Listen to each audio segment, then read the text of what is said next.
ये देखिए, आपने सही कहा, ये 2021 में यहाँ पर जो कैमरे लगे थे, तो सबसे बड़ी समस्या क्या थी कि जब ये कैमरे लगवाए गए यहाँ पर नगर परिषद द्वारा, तो एनुअल मेंटेनेंस कॉन्ट्रैक्ट जो होता है मेंटेनेंस का, उसके संबंध में कोई पत्राचार या कोई कार्रवाई नहीं करी गई। तो कैमरे इनिशियली 2021 में लगे तो बट कुछ समय बाद किन्हीं कारणवश वो डिसफंक्शनल हो गए, काम नहीं कर रहे हैं। तो इसके संबंध में मैंने नगर परिषद से पत्राचार किया है और उपायुक्त महोदय को भी पत्राचार किया गया है कि भई इन कैमरे को रिस्टार्ट कराया जाए और जो भी एनुअल मेंटेनेंस कॉन्ट्रैक्ट जिसकी कंपनी को देना है वो दिया जाए, ताकि कंपनी वापस से जो ये कैमरे वापस से फंक्शनल हो पाएँ और अनुसंधान में हर प्रकार से सहायता ये प्रदान कर सकते हैं। सर, आपकी तरफ से किस डिपार्टमेंट को पत्र लिखा गया या किसी डिपार्टमेंट को सूचित किया गया?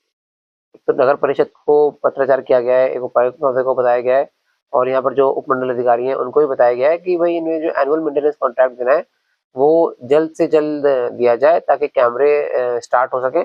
और मैंने कई जगह ये देखा है कि इस प्रकार की बातें बताई जाती हैं कि भई ये पुलिस को हैंडओवर कर दिए गए थे।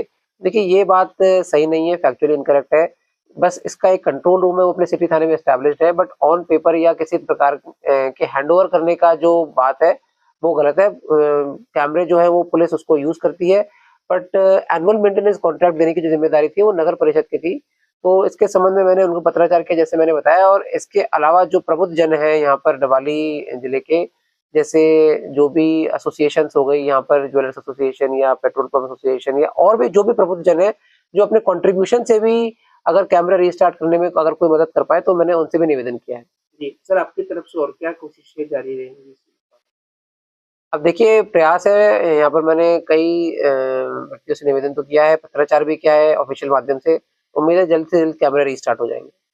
ये देखिए, आपने सही कहा, ये 2021 में यहाँ पर जो कैमरे लगे थे, तो सबसे बड़ी समस्या क्या थी कि जब ये कैमरे लगवाए गए यहाँ पर नगर परिषद द्वारा, तो एनुअल मेंटेनेंस कॉन्ट्रैक्ट जो होता है मेंटेनेंस का, उसके संबंध में कोई पत्राचार या कोई कार्रवाई नहीं करी गई। तो कैमरे इनिशियली 2021 में लगे तो बट कुछ समय बाद किन्हीं कारणवश वो डिसफंक्शनल हो गए, काम नहीं कर रहे हैं। तो इसके संबंध में मैंने नगर परिषद से पत्राचार किया है और उपायुक्त महोदय को भी पत्राचार किया गया है कि भई इन कैमरे को रिस्टार्ट कराया जाए और जो भी एनुअल मेंटेनेंस कॉन्ट्रैक्ट जिसकी कंपनी को देना है वो दिया जाए, ताकि कंपनी वापस से जो ये कैमरे वापस से फंक्शनल हो पाएँ और अनुसंधान में हर प्रकार से सहायता ये प्रदान कर सकते हैं। सर, आपकी तरफ से किस डिपार्टमेंट को पत्र लिखा गया या किसी डिपार्टमेंट को सूचित किया गया? एक तो नगर परिषद को पत्राचार किया गया है, एक उपायुक्त महोदय को बताया गया है और यहाँ पर जो उपमंडल अधिकारी हैं उनको भी बताया गया है कि भई इन्हें जो एनुअल मेंटेनेंस कॉन्ट्रैक्ट देना है, वो जल्द से जल्द दिया जाए, ताकि कैमरे स्टार्ट हो सकें।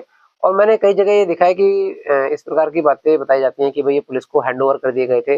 देखिए, ये बात सही नहीं है, फैक्चुअली इनकरेक्ट है। बस इसका एक कंट्रोल रूम है, वो अपने सिटी थाने में एस्टेब्लिश्ड है, बट ऑन पेपर या किसी प्रकार के हैंडओवर करने का जो बात है, वो गलत है। कैमरे जो है वो पुलिस उसको यूज़ करती है, बट एनुअल मेंटेनेंस कॉन्ट्रैक्ट देने की जो ज़िम्मेदारी थी वो नगर परिषद की थी। तो इसके संबंध में मैंने उनको पत्राचार किया, जैसे मैंने बताया। और इसके अलावा जो प्रबुद्ध जन हैं यहाँ पर डबवाली जिले के, जैसे जो भी एसोसिएशंस हो गई यहाँ पर, ज्वेलर्स एसोसिएशन या पेट्रोल पंप एसोसिएशन या और भी जो भी प्रबुद्ध जन हैं, जो अपने कंट्रीब्यूशन से भी अगर कैमरा रीस्टार्ट करने में अगर कोई मदद कर पाए, तो मैंने उनसे भी निवेदन किया है। जी, सर आपकी तरफ से और क्या कोशिशें जारी रहेंगी? अब देखिए, प्रयास है यहाँ पर, मैंने कई व्यक्तियों से निवेदन तो किया है, पत्राचार भी किया है ऑफ़िशियल माध्यम से। उम्मीद है जल्द से जल्द कैमरे रीस्टार्ट हो जाएँगे।